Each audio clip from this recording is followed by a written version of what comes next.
বাপের বাড়ি এসেছি, ঘরে শুধু নিরামিষ খাচ্ছিলাম। ভাবলাম একটা রেস্টুরেন্ট যাই, বাইরে থেকে কিছু খেয়ে আসবো, কিন্তু এখানে জানা গেছে যে রেস্টুরেন্টও ভেজ। শ্রাবণ পালা হচ্ছে সব জায়গায়, ভালো জিনিসটা, কিন্তু যেটা আমার জানা ছিল যে এসে গেছি যখন কিছু একটা খেয়ে যায় নাকি। তো আমরা অর্ডার করে দিয়েছি, আমার বোনু, আমার মেয়ে, আমি। আর নিরামিষ খেতে মানে ভাবা যায় আমি রেস্টুরেন্টে নিরামিষ খেতে একদমই পছন্দ করি, কিন্তু এসে গেছি যখন কিছু খেয়ে। রেস্টুরেন্টে গেলে সবাই এই সোফাতে বসে, চেয়ারে বসে, আমার মেয়ে দেখবে এই যে ওনার সিট, উনি ওখান থেকে নামবেনি, ওখানে বসবে।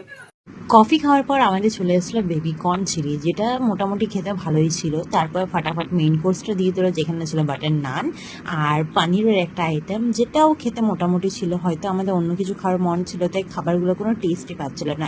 আর হ্যাঁ, যদি ব্লগটা ভালো লেগে থাকে তাহলে অবশ্যই চ্যানেলটাকে সাবস্ক্রাইব